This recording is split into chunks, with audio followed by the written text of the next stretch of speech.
Hey, Patrick. Hey, Michael J. So there's plenty of Dominaria to talk about. Yes, and it's kind of a interesting kind of dynamic, given that half the set being spoiled a month early, earlier than intended, but there being a bit of a change with regards to the preview policy, and WotC ended up doubling back and deciding that they're not gonna change the preview plans the way that they had originally planned on. So either way, we've got a huge amount of cards to look at, to try to process, and it's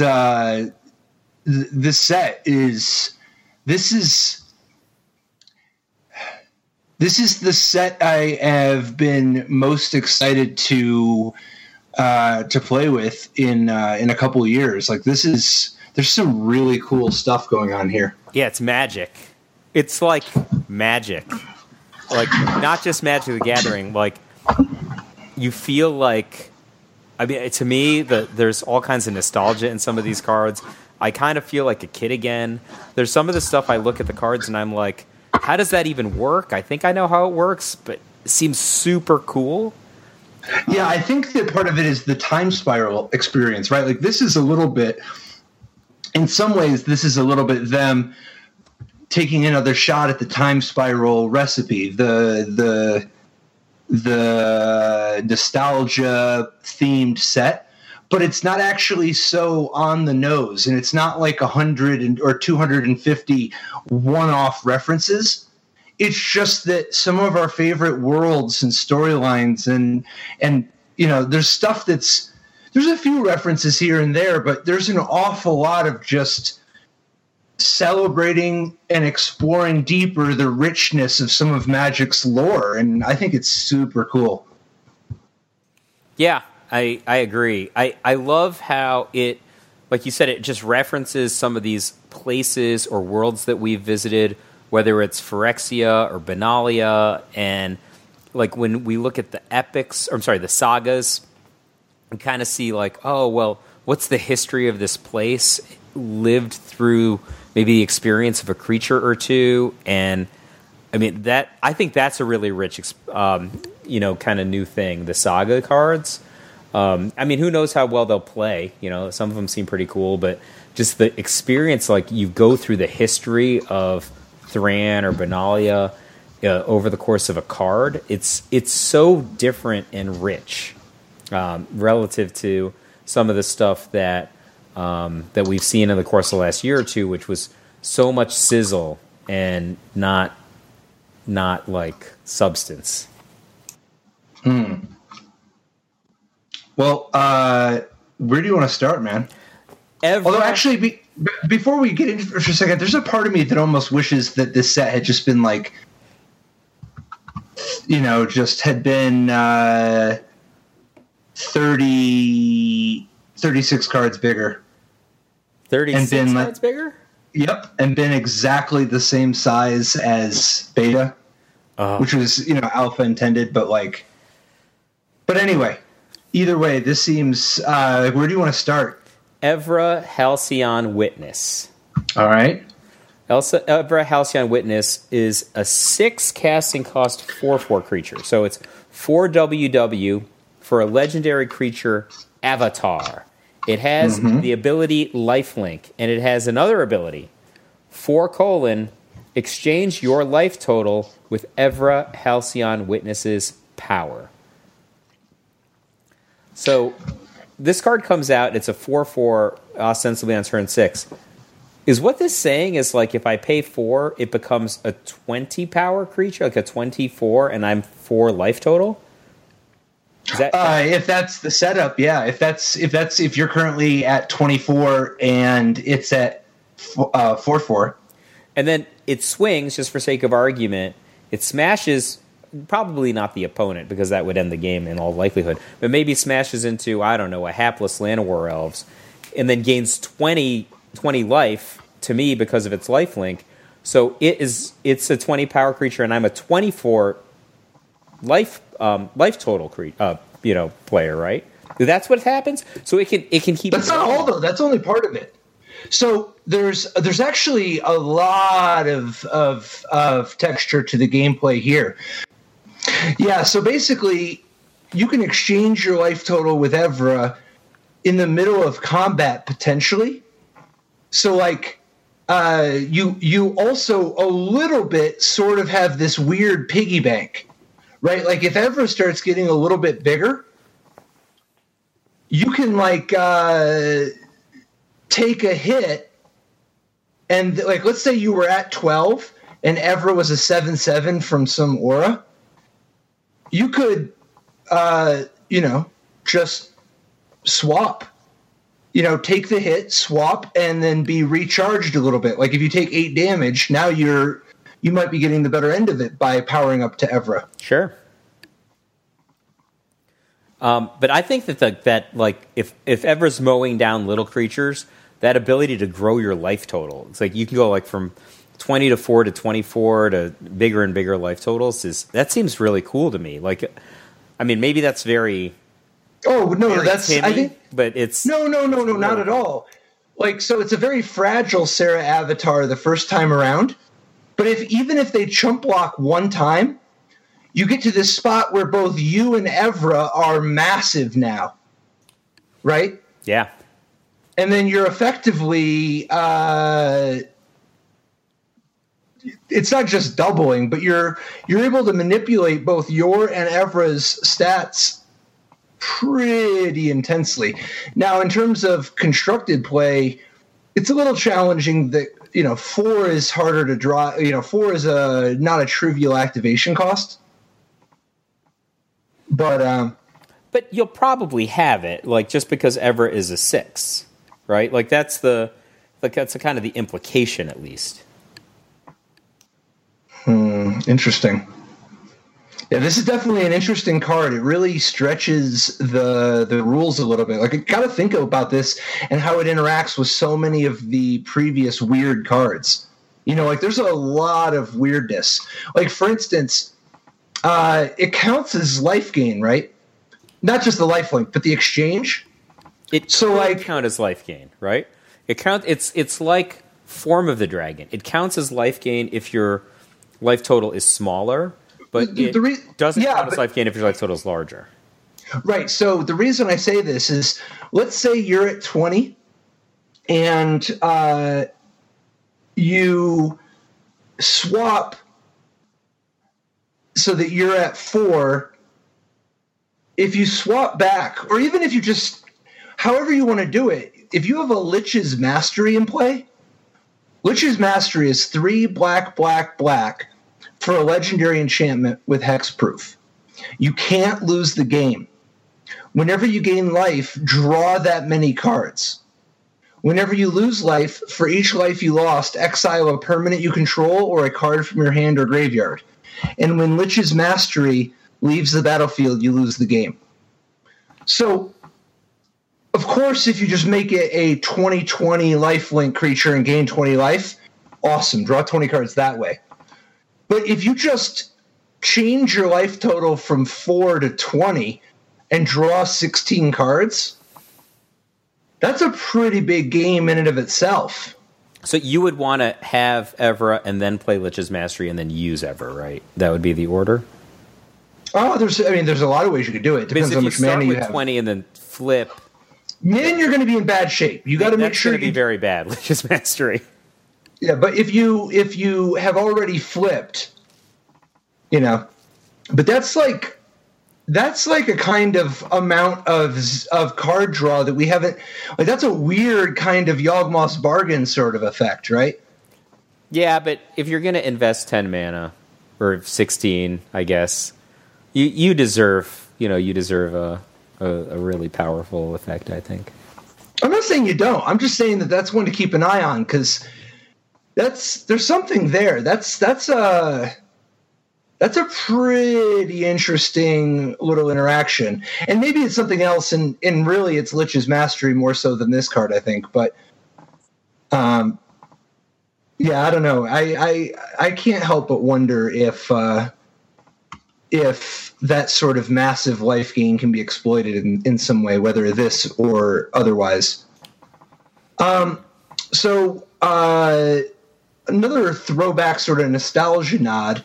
What do you think of Knight of Malice and its white counterpart,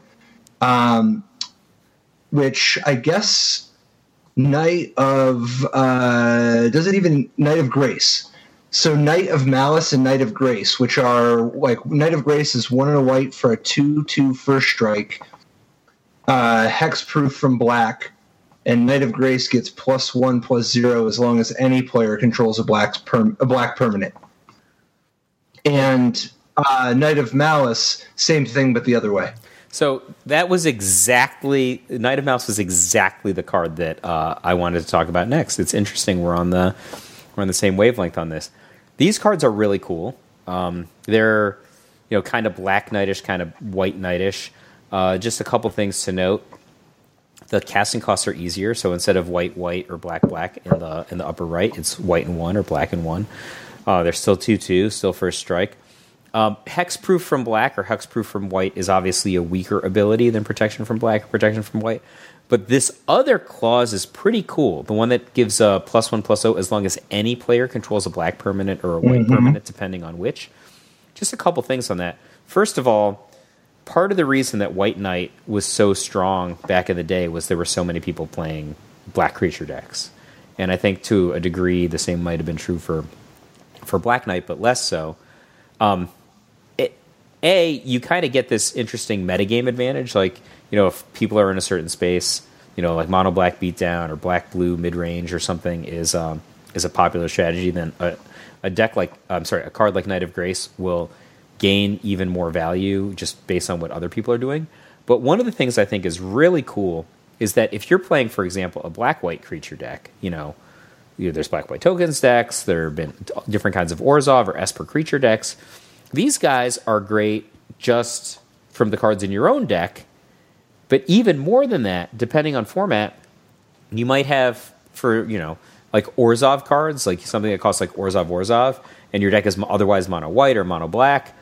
It doesn't have like a lot of difficult casting costs going into these other colors, and they just get buffed from Knight of Grace could just be buffed by another white card, right? If it's an Orzhov creature, because you have a black permanent, right? And they're 1 and a black and 1 and a white instead of black or white, making it easier to play in a Orzhov deck instead of a mono white deck or a mono black deck.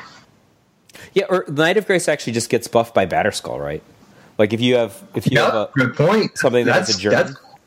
That's very cool. Yeah, so or there's black and white zombies from all the different kind of graveyard stuff we've seen over the course of the last block or two. All that stuff is potentially capable of triggering these guys without even necessarily leaving color. Depending. And a 2/2 first strike is not. I mean, that's nothing to sneeze at. Not even counting any of the abilities. Although these guys are highly efficient in context. Right. Well, and the floor is just so very reasonable. Yeah, I think these guys are definitely sure to be staples. I even remember what was the previous version that we saw in Standard? There was I think like 2 casting costs, white creatures like protection from black with some other ability strong. Yeah. You could pay black to get flying, or you could pay white to get flying, and then you could pay BB to give it +1/+0 until end of turn as many times as you wanted. Being a flying pump knight. There was one that was in Standard not that long ago. So I remember Jerry was playing it in the sideboard of his Delver deck. It's like blue white Delver, and you just had it, and like it was the randomest card, but it was awesome because like there were some black decks that he just wanted to rumble with. Yep. I guess I don't know. Knight of Dawn, maybe, I don't know, something like that. Like these guys are. Protection, I think, is so different. Yeah. Right. Like I think that the way that protection ends up interacting with blocking, being on defense and just being like an icy, and being unblockable. That's a good point. Knight of Grace is probably way better in terms of its hexproof from black than than Hexproof from white, right? Like, there's so many more unlicensed disintegrations that... Really? I don't know, man. Dude, like, it counts for stuff like Cast Out as well. That's true. And Gideon's activation. We're going to have to see where things go, but, like... Yeah, I don't know. I wouldn't be so sure, and I wouldn't be so sure that it doesn't evolve. Out the gate, I would bet on Hexproof from black being a little better, Fatal Push, etc. But I wouldn't be so sure that it'll be static. Okay. Well, on the subject of the applicability of Hexproof from white, what do you think about Seal Away? All right, so Seal Away is 1 and a white enchantment flash, and when it enters the battlefield, exile target tapped creature an opponent controls until Seal Away leaves the battlefield. So it's the latest in a long line of Oblivion Ring variants. This time, there's no downside of... This time when it gets destroyed, they get their original creature back, instead of a 3/3, for instance. But instead of the limitation being costing 3 or less, this one has the added cost of it can only hit a tapped creature. But then the part that's the sauce, the juice, is the fact that it also has flash, which not only has synergy with the only hitting tapped creatures, but it's also just really adds a lot of flexibility. Like there's a lot to this, because having a flash answer to expensive creatures, you can exile your opponent's the Scarab God for so little mana now, right? Like that's kind of interesting. Now you can't just do it proactively. They have to be foolish enough to put the Scarab God into the red zone. But this is definitely a very competitively costed Oblivion Ring variant. Oh, I think this card is just plain awesome. Couple reasons. One, that flash it's fantastic, right? There are so many creatures that are increasingly dangerous on the opponent's turn, when attacking, relative to being on your turn, but more than that, it doesn't have like the casting cost limitation. So a lot of the stuff that we've seen in the past, like the dinosaur one, you can only get guys of a certain size. This will get Glorybringers. This will get the Scarab God. This will get anybody foolish enough to rumble. And like that is a big deal. This is like almost like a white terror for non-vigilance creatures. It's really powerful. Well, this is a game changer too when it comes to the fact that it's white, right? Like, how long have black and red had a monopoly on 1 and 2 cost interaction? It's not that white has none, but like the white 2 cost interaction has just not been in the same league as this, not even remotely, right? Yeah, I mean, like a Blessed Alliance. Not recently, anyway. What's a good card, right? But you can't aim. Yeah, it's good. Like if somebody is attacking with a Saproling and the Scarab God at the same time, the Blessed Alliance isn't going to help you too much. But this is going to be just because it can aim. You can get anybody you want. You can get a Mutavault. Like, I think this card might see play in wider formats because of that. Well, hold on. There's something I want to call out, an important distinction between this and Blessed Alliance, in addition to just the sacrifice part, like the you can aim part.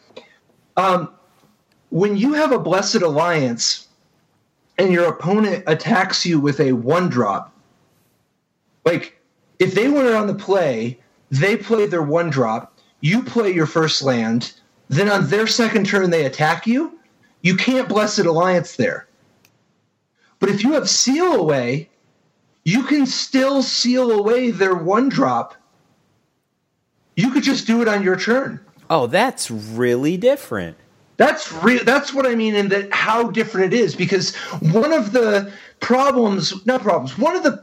one of the costs of doing business with Blessed Alliance is that even though it costs 2 and it's a flexible card, it's it's not usually a removal spell on turn 2 as much.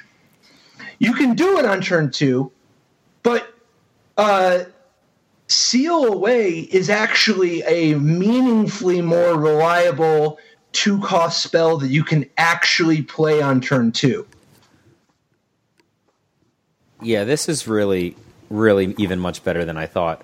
Because I was just in my mental space, let's take out an attacker with this card. But this thing takes out a tapper, a mana elf, a Grim Lavamancer. Right, you can't Blessed Alliance the other person's Llanowar elf. Yeah, this is a game changer. Yeah. I love this card. Oh yeah, this card is. There's a good chance that this is one of the top 5 or 10 most influential cards in the set. Oh yeah, I agree. I think this card will have a good chance of seeing play outside of the standard format, and separately, it's a minor. Oh, definitely. We've already seen Temporal Distortion, right? Or what is it? Just the 1 in a white isolation, Temporal Isolation. Temporal Isolation like Temporal Isolation. Right, and Temporal Isolation compared to this, like, they both have purpose, right? Like, but the very fact that that this actually exiles can give it extra purpose against tap effects or activated abilities, or, it has to be on something that actually taps. But yeah, I mean, it's unlikely we're going to see a lot of interaction with processors, for example, but you could, if there was something like, that would really have somebody playing processors in a wider format. But what I love about this card in Standard is that it's not just removing somebody's permanent from play, it's putting a permanent in play on your side, so it actually also forwards the City's Blessing for you, if that's a thing that you care about. Sure. So actually, on the note of Llanowar Elf, we talked about Llanowar Elves a little bit before, but what do you think of Llanowar Elves' cousin, Llanowar Scout, which is 1 in a green for a 1/3 Elf Scout that has tap? You may put a land card from your hand onto the battlefield. And notably, you can do this at instant speed. So, a couple things about this that are notable. The land just goes onto the battlefield. It doesn't go into play tapped, right? Like, that might be a thing that you might have seen in the past. I don't know. I think this card is not that exciting. It's 2 casting cost, and I guess it's an okay blocker, 1/3 for 2. But if you don't have a land in your hand, it's not going to be a reliable accelerator. And there's some interesting ways. It's going to be. It's something to watch. How much are they going to be doing this bounce your own land stuff? Like, maybe Multani is just an aberration. Multani, the 4 green 0/0 reach trample that gets +1/+1 for each land you control and each land in your graveyard, and it has 1 in a green, return 2 lands you control to the owner's hand to return Multani from your graveyard to your hand. Multani is the most unreal Dak and Blackblade, like, in terms of just having, like, 17 extra abilities besides Dak and Blackblade. But, like, when Multani's cost, so to speak, is that you have to bounce the 2 lands in order to get Multani back. Well, in the case of Llanowar Scout and Multani, maybe it's not going to matter that much, because if they could kill your Multani so many times, maybe they could kill your Llanowar Scout. But it does make me wonder how many other cards are going to involve bouncing your own land. Right? Like, imagine if there's some sort of a Gush variant, right? Right? Like, there's a lot of different, like, if there was, like, 1 in a blue, draw 2, put 2 lands you control into the owner's hand and draw 2 cards. Or whatever. Like, if there's just a few different cards that the cost is that you have to bounce your own land, the ability to play 2 land a turn could take on extra meaning. Sure. I mean, at the very least, these guys are friends because he can grow Multani at instant speed, right? That's a thing. But I was thinking the Scout might be friends with Hazoret, right? If you're going to play like a red-green deck, he can help get Hazoret onto the battlefield on turn 3, which you might want to do. I'm not sure. But also just getting cards out of your hand is helpful with Hazoret. But maybe there's some friendship there. There's another interesting component. If you have 4 Llanowar Scouts and then 4 of the 1-drop... Llanowar Elves? No, sorry. The tap to put a land from your hand onto the battlefield. Oh. In Modern, the Snake. Yeah, that's kind of where... Sekar Tribe Scout? Sekar Tribe Scout.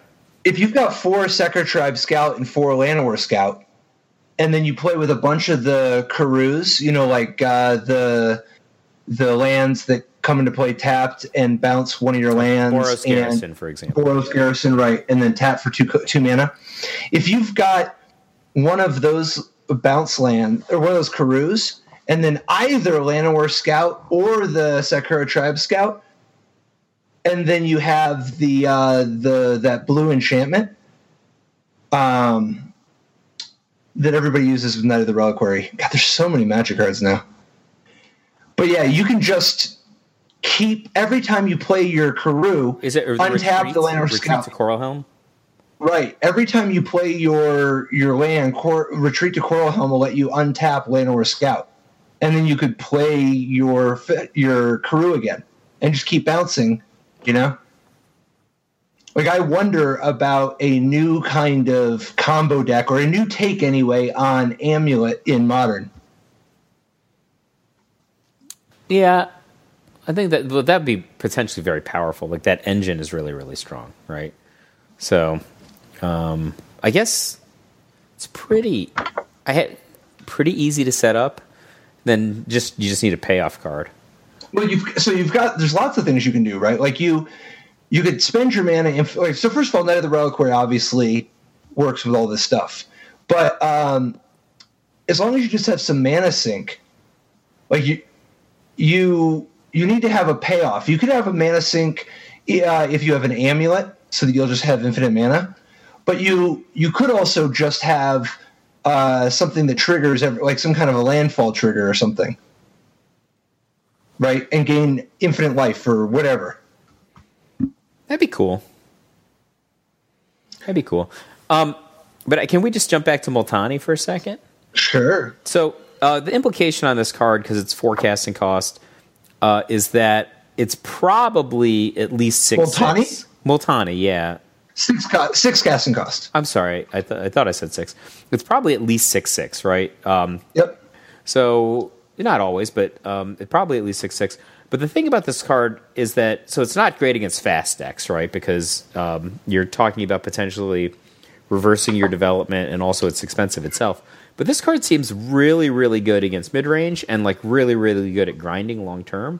Like, if somebody counterspells Multani on the way down, you can just get him back, right? Like, you can get him back, in fact, at instant speed. Like, at some point, a control deck just can't keep 1-for-1ing Multani, right? Like, there's no card advantage implication here.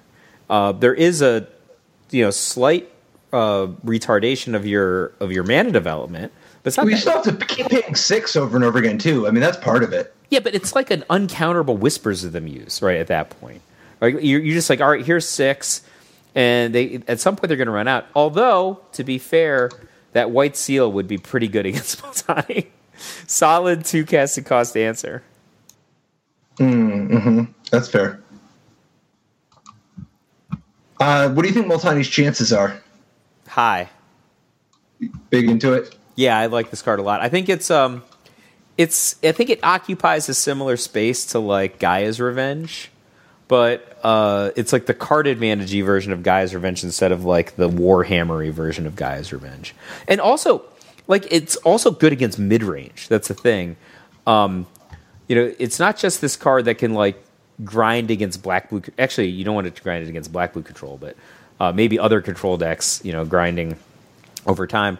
But he like contains Phoenixes. He contains Glorybringers. He trades with anything. Like, even if you could kill it, he just comes back.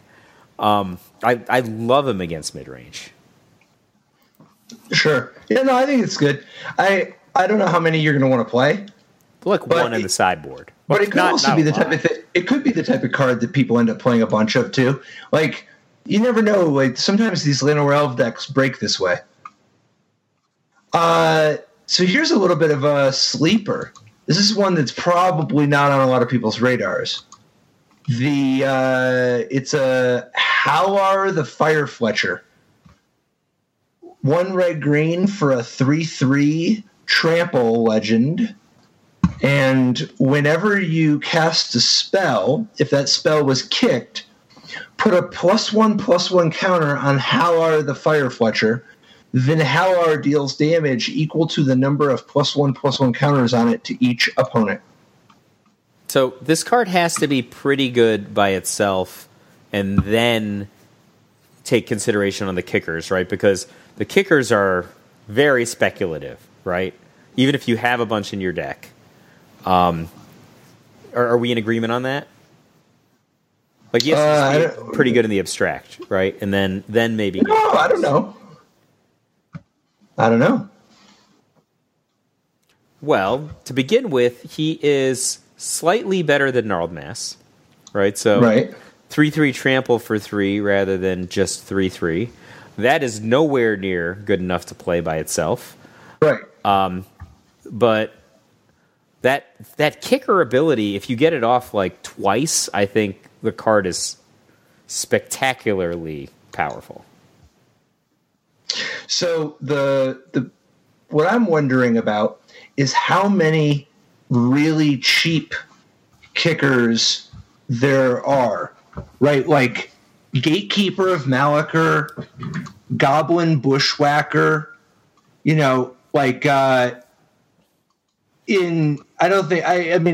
be surprising if it was enough for Legacy, but like stuff like Arctic Merfolk would be really interesting. A kicker that doesn't cost any mana.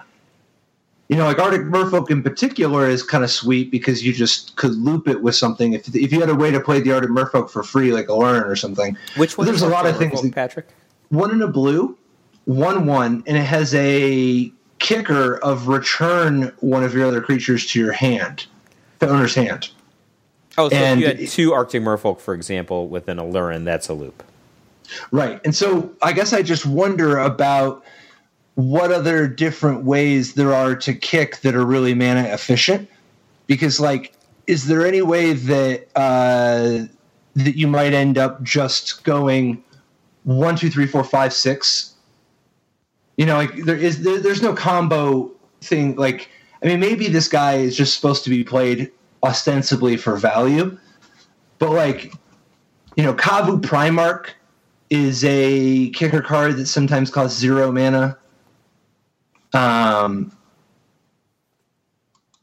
don't know. Maybe this is a dead end, but I wonder about when you get paid for paying the cost of something that can be so highly variable. In Legacy, there's that whole cycle of kicker cards that don't involve paying any mana. And so, if you could just bust out a bunch of those at once. No.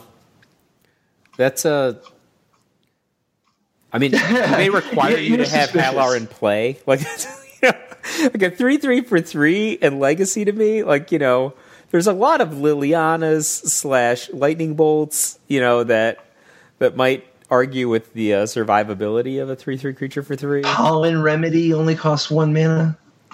I don't know, man. This is probably a dead end, but it's just kind of interesting to me. It's not for Standard, for example. There's a long tradition of awesome kicker cards that people have played. Everything from Orem's Thunder to Probe were great kicker cards, and I could totally see kicker cards being good again in Standard now that they're printing them.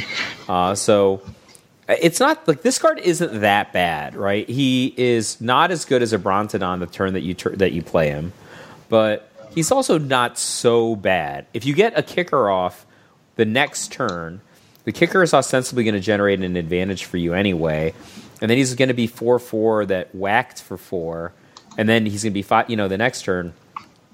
And I think that one of the reasons that there's a potential saving grace on this card is that one of the best decks in Standard right now that's flying a little under the radar is that green-white value deck.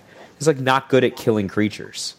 It won, I think, a Moto PTQ, and it also won the the preliminary Pro Tour qualifier here last weekend. Have you seen this deck? It's like all like Explore guys and Explore enchantment and SRAM's expertise. It's not good at killing creatures. So if a deck like that is viable, then a card like Hallar isn't going to go anywhere. You're just going to play it, and it's just going to advantage them right back. Mm. I actually love it when there is a deck in Standard, at least one deck. It's like a green-white deck or green-blue deck that's good at developing on the battlefield and good at doing something like drawing cards or whatever, but terrible at killing creatures. Because I think that when there's a good deck that isn't good at killing creatures exists, then that is one of the things that creates interesting texture in metagaming. Like it's literally one of my favorite features to exist in a Magic metagame. Yeah. It's kind of it's nice for there to be lots of different speeds, lots of different levels of removal from the other side. And it's nice when not every deck can just kill every kind of threat. Yeah, like I was just thinking green-white Ghazi Glare would be an example, right? One of the best decks in Standard at the time. Great at dealing with creatures, right? But not good at killing creatures. If that deck weren't really, really good, then Fortune Thief wouldn't have been good. But then Fortune Thief was phenomenal. Only if you could position it against Ghazi Glare. But that was like such a rich thing you could do to discover a Fortune Thief, you know? And I think that there's all kinds of Fortune Thieves out there. Creatures that have interesting abilities that can have profound effects on the game that just aren't good if people can kill creatures at will, right? But if they can't, God bless them, they're winning the game. All right, well, here's a creature worth killing if you can kill it the right way. Darigaaz Reincarnated. 4 black, red, green for a 7/7 flying trample haste legendary dragon. And if Darigaaz Reincarnated would die, instead exile it with 3 egg counters. At the beginning of your upkeep, if Darigaaz is exiled with an egg counter, remove an egg counter from it. Then, if Darigaaz has no egg counters on it, return it to the battlefield. All right, so let's unpack this card. It's got a lot of stuff going on. So to begin with, 7 mana, right? Yep, 4 black, red, green for a 7/7 flying trample haste. So that already, I'm interested. I'm not sure yet, but I'm interested. It's like a Rorix that for 1 mana more, you get +1/+2, and you pick up trample. Yeah. Oh, wait, and then there's this other text. Wait, so I don't know if you remember Karthus. I was a big Karthus guy. I mean, Karthus was the best thing you could do against somebody else's Broodmate Dragon, right? So Darigaaz Reincarnated, 7/7, haste, flying, trample for 7. All right. Then this second thing, so if it dies the wrong way, right, you exile it with 3 egg counters on it. At the beginning of your upkeep, if Darigaaz is exiled with an egg counter on it, remove 1 from it. If there's Fumigate or something.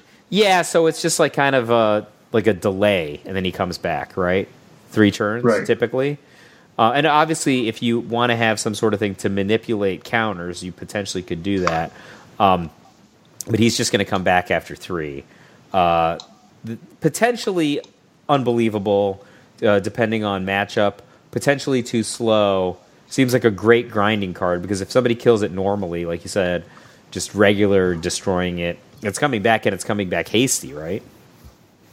Yeah, and I mean, just a 7/7 flying trample haste is already, interesting. So, even if it doesn't do the other ability, but maybe 20% of the time, it could be very high impact in that 20%, and you might not need it to be able to justify the efficiency. Justify it from an efficiency standpoint. Yeah, I think this card is exciting. I don't know. Do you think this is a good ramp top end card? Do you think it's high enough impact? I think it's more of a soft ramp. I don't think it's like an Eldrazi ramp sort of thing. I think it's more of a red green monsters, the top of a red green monsters type of deck. But main deck? Yeah. Oh yeah. I don't know. I mean, there's a lot of other good options too, but I think it's totally fine. If you're just dropping, particularly if your deck's all your threats are flying, right? If you're playing the Phoenix on 4, the Rekindling Phoenix on 4, or that dragon, and then you play like the dragon. You play Glorybringer on 5. You know, like and this is assuming that your deck has like 8 to 12 mana elves early on of various forms or accelerators. Yeah, I don't know. Plus, as a dragon, sometimes dragon matters as a type. I like dragons. So it's weird to me that they would do this card and that they would do Warcry Phoenix both in the same set. Like Warcry Phoenix is the 3 in a red for a 2/2 flying haste, and whenever you attack with 3 or more creatures, you may pay 2 in a red. If you do, return Warcry Phoenix from your graveyard to the battlefield tapped and attacking. This is 2 different. Yeah, isn't that weird? Yeah, but I think they're very different cards, right? They're different costs, they're both different size, different. They're both flying haste, self-reanimating threats that they even both call out 3 of the condition. I don't know, man. That's weird. Maybe they're cousins. They're not even the same, because it'd be one thing if it's like, here's Mama Dragon and Papa Dragon, or Mama Bear and Baby Bear, or whatever the deal is, but like that's not, one's a Phoenix. And there are so many other Phoenixi.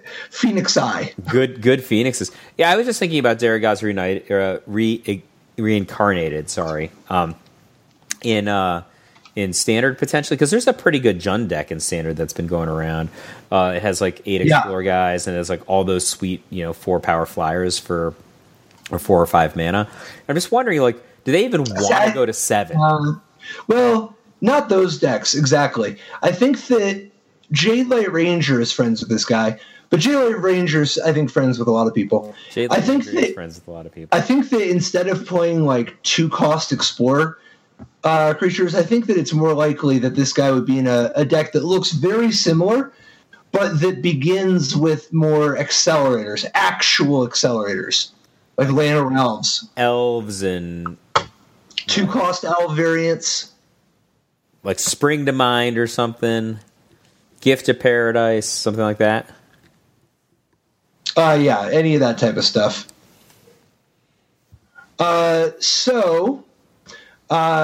What do you think of Dampening Sphere? 2-cost artifact. If a land is tapped for 2 or more mana, it produces a colorless instead of any other type and amount.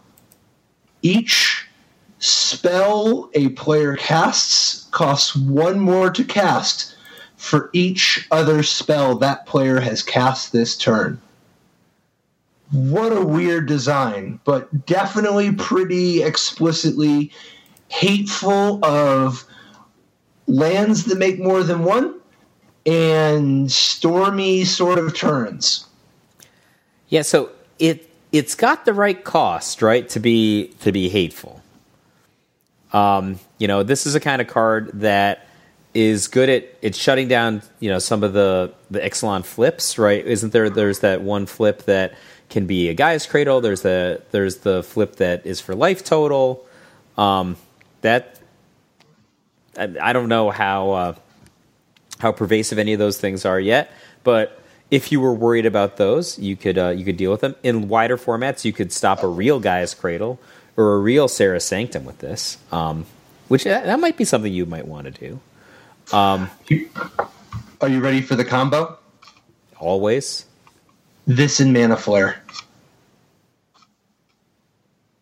So if you have this in play, it shuts down everybody's mana. From now on, lands only tap for colorless. 1 colorless each. Complete lockdown on mana. Isn't that only from land. If, for instance, you had artifact mana, you could still get your colors. Yeah, I mean...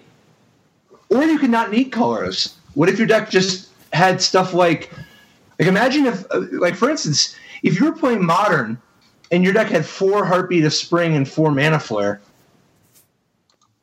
Actually, is Mana Flare even legal? It's got to be legal. And let's just say Mana Flare. It doesn't matter. We're just saying Mana Flare, right? There are things. There's lots of Mana Flare variants. Yeah. Like the Super Mana Flare Howling Mine one that... Anyway, sorry. Yeah. What do you think, man? That's cool. That's really cool, especially if you can get along with that mana, or you have other sources of mana, like you said. But I think that that's really powerful, Patrick. It's a basically 2-card prison deck, right? So if you get that combo off, they kind of have to be, I mean, assuming they have a conventional mana-based conventional deck, they got to be able to beat you with their first 2 or 3 turns, because they're not doing much after that. Yeah, I mean, this seems like it has the potential to lock people out really fast in Modern. It's also a pretty good foil to just a Tron setup, right? It definitely slows Tron down. Like, you put this down, and from now on, all the Urza lands are just going to produce a single colorless. And it's obviously a way to really slow down any sort of a combo deck that needs to play multiple spells in a turn. Yeah, I mean... even just cantrips and stuff. But it's even actually pretty good against, like, Bloodbraid Elf, right? Like, if you just tap out for Bloodbraid Elf, Dampening Sphere would stop the second spell from happening. Yep. Kind of, there's some weirdness there. There's not like a one-sided mana flare or something, right? I think there's so many mana flares, like Dawn's Reflection. Like, there's so many different mana flares, and there's mana flares for just yourself. I was wondering if there's a card that mana flare drawback. The drawback is it gives your opponent mana flare. Oh, that would be really cool. Like, you don't get anything and they get mana flare? Yeah. I think there's probably some creature that's like insane, but they get mana flare. So, I don't know, man. I think that this is like a weirdly... I mean, it's a weird card to begin with, but this is like potentially a weirdly powerful lockout effect with Heartbeat of Spring type of stuff. Yeah, I completely agree. I think that is...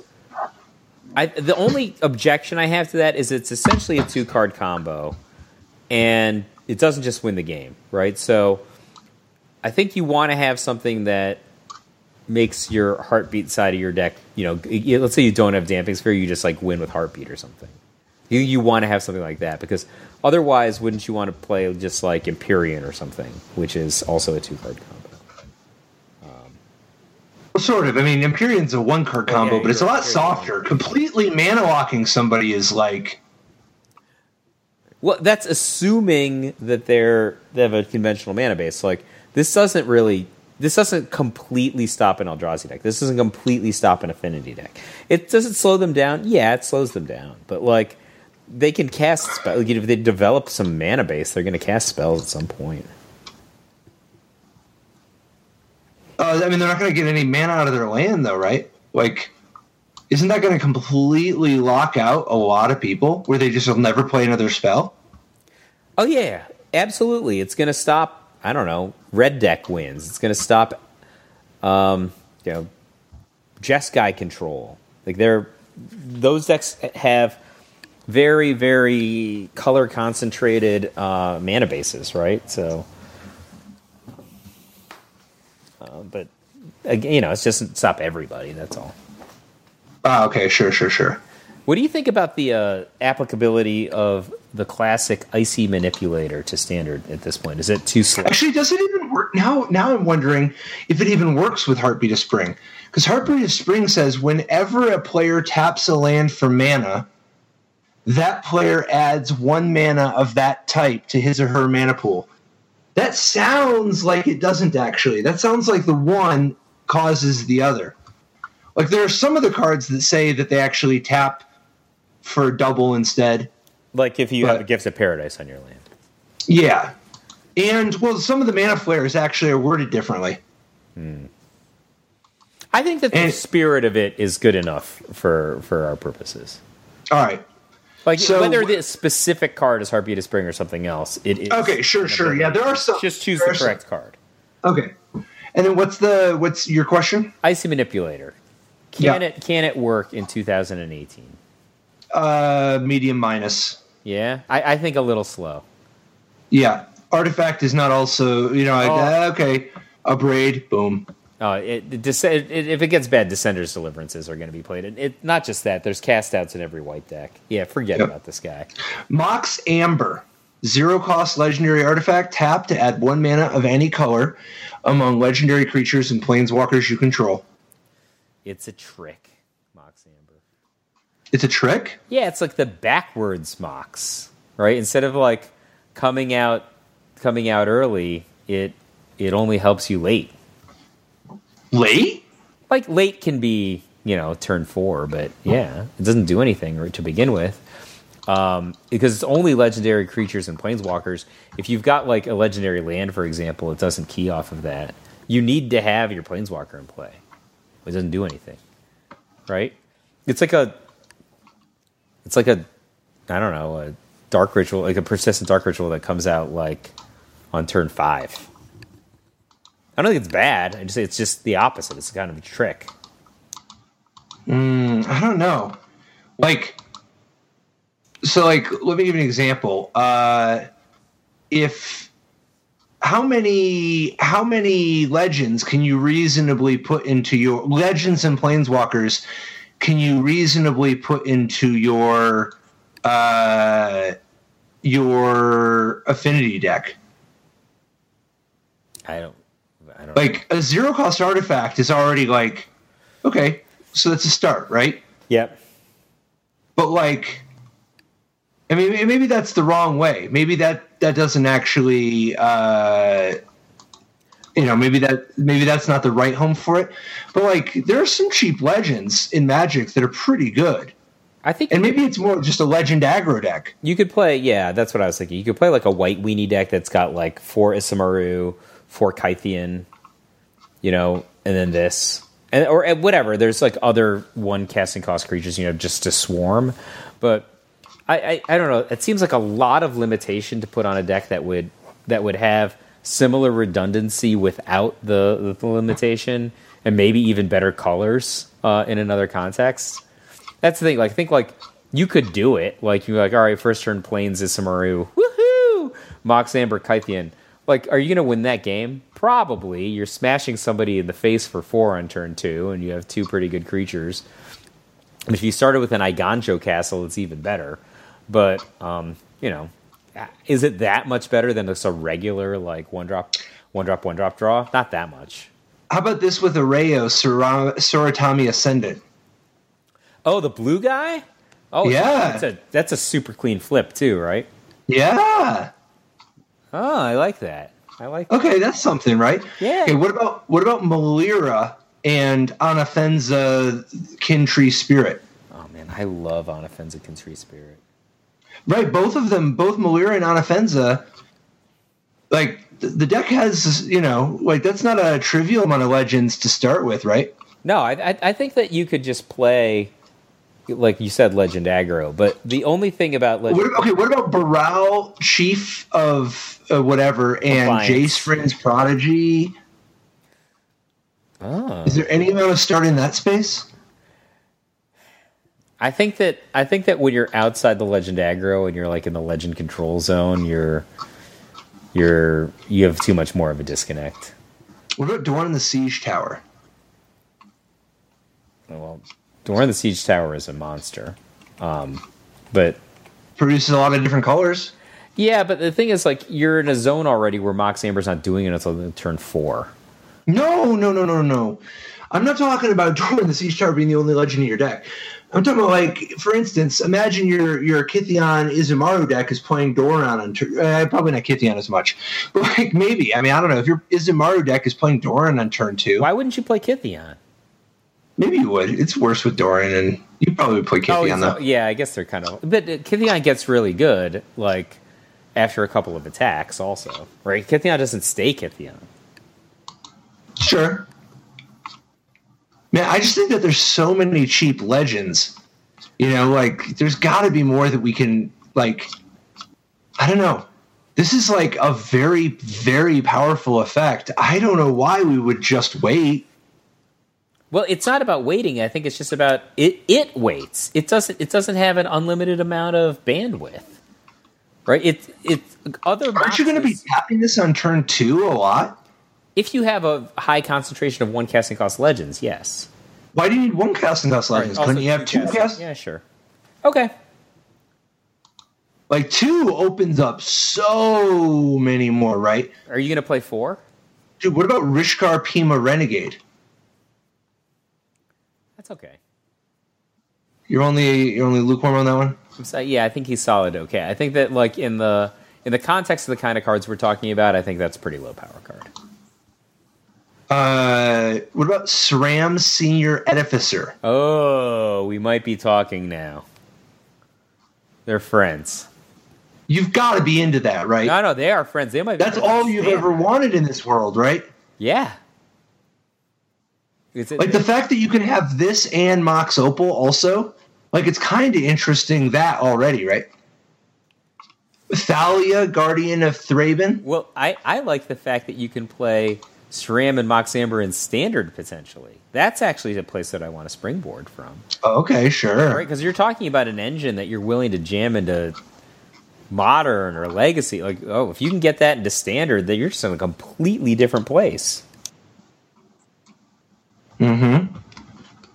Dude, Zergo Bellstriker, you've got another Izumaro if you want. Oh, yeah. I love Zergo Bellstriker anyway. Card makes me happy. So, I don't know, man. I can't help but feel like... What about... the Nissa 2. Or Nissa X. The blue-green Nissa? Yeah. Could do that. All right. What's the last card you want to land on? What's the final Dominaria card for the week that you want to hit? All right. Just so to, what do you think? Do you think that the Mox is going to end up getting there, hitting? Like, is it?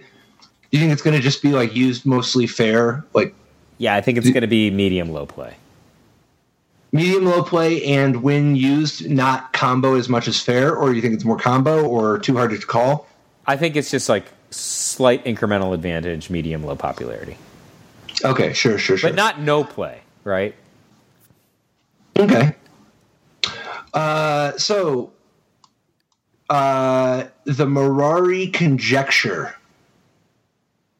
4 and a blue enchantment. Return target instant card from your graveyard to your hand when you first play it. And then when you draw a card, you tick it up to Chapter 2, which is return target sorcery card from your graveyard to your hand. And then Chapter 3, until end of turn, whenever you cast an instant or sorcery spell, copy it. You may choose new targets for the copy. All right, so the first turn you play the Mirari Conjecture, it's 4 and a U. And it's like 4 and U for a Scrivener with no 2/2 body, right? That's the first thing that happens. Yeah. All right, that is potentially okay depending on how good the instant is. But then the second turn, you get another. Now you get an Anarchist with no 2/2 attached. So at this point, if you survive a turn, the Mirari Conjecture in play, it's okay. It's 5 casting cost for 2 spells, but you got to pick what they were, right? That it's not just like 2 random cards off the top of your deck. That's pretty powerful, I think. If you get to that third turn, now, you know, if you're time warping with one of your sorceries, that's actually pretty interesting. You're time stretching, something like that. Real big. If you cast a really big, powerful card, it's going to just literally double how powerful that card is. The fact that you just have this go off turn, it kind of seems like this is like in some ways it's a little bit of a built-in 1-card combo, right? Like you put this down and you get a little bit of value. You just try to, you get an instant back. You just try to use the instant to help buy yourself time. You get a sorcery back next turn just to try to buy yourself some time. And then on the next turn you win. Right, like that's the plan, right? Like whether you actually combo kill somebody, like for instance, picture you just start casting Manamorphose and so on, right? Like you just preordain Manamorphose, not preordain, but any of that, Serum Visions, Manamorphose, Thought Scour, you just start doing all that stuff, That right? makes me really happy. Yeah. Like, that's what you want to do, right? That's the way you want to... Yeah, I mean, I think that... And that's not even counting that really the smooth, like if you can pull it off, the really cool way, that time walk, the 1 blue, take an extra turn, you don't get an extra untap step. Because you can, like, drop, like, for instance, let's imagine that just mana was no object. If you drop this, take an extra turn, and then on the next turn, you use your sorcery back to, you get the time walk back again, and you take an extra turn. Like, imagine if your instant, like, untapped all your land. I don't know, man. It's probably just better doing the sit around, play fair, just have lightning bolts and serum vision and Manamorphose, and then you just go nuts 2 turns from now. But good, yeah. Well, is there can you bounce a saga? How does that work? Yeah, you can bounce a saga. So, like, you put the 3 and then it's... Oh, no, you gotta, if you want the 3, you gotta not bounce the saga. If you just want to keep getting Scriveners and Anarchists, though. Because this is like it's like a reasonably powerful engine card if you're not dead. That's really the problem, right? Like, it's a 5 casting cost card. We've had 5 casting cost cards that were played in Standard before, right? Like a Tidings. Is this effect more or less powerful than a Tidings? I think arguably more powerful than a Tidings, but not the turn you play it, right? It's not that bad, actually. Like, it's definitely worse, but you could, like, get back your Fatal Push or your Shock or whatever. It's not that bad. If you do it on turn 6, right, and you get back a Fatal Push or a Shock of some sort, like, you're kind of doing it. But then, imagine if on turn 5 you played a Fumigate. Oh, and then, like, yeah, because then on turn 6 you get back whatever, your Shock, your Fatal Push, whatever the thing is. On turn 7. With all your mana available, you get back the Fumigate, and then turn 8, you party. Even if you don't actually win that turn, you might just net 5 extra cards. Yeah, I conjecture that the Mirari Conjecture will generate some advantages, provided you live. Yeah, I think the card is sweet. Do you think it's good? Do you think it's going to see a lot of play? Medium double minus. All right. Medium double minus it is. But, cards with the word... It's got chances. It's just, it's looking for some high rolls. Like, there's a, I think the minority of universes doesn't really shine, but I think it's going to shine a disproportionate amount compared to its play. Well... Like, in the number of universes where it gets played. All I'm saying is, cards that have the word Mirari in them at about this casting cost have had a history of positive impacts in terms of not on my win rate. Standard and I mean, you played them. You were like the first Mirari's Way guy, right? You weren't. What Firecat Blitz, was that your kill? Yeah. Firecat Blitz. Yeah, it was kind of like one of those Einstein's Folly type of deals. I was right, but not until long after I was dead. So anyway, dude, still so much more Dominaria to figure out how to use, because this set, there's a lot going on. There are a lot of more cards we haven't talked about. I mean, we've only seen half the set. And a disproportionate amount of rares and mythics. Yeah, really exciting rares and mythics. But there's still more we can talk about, and we will continue to talk about them in future weeks. Check it out here. We heart you all.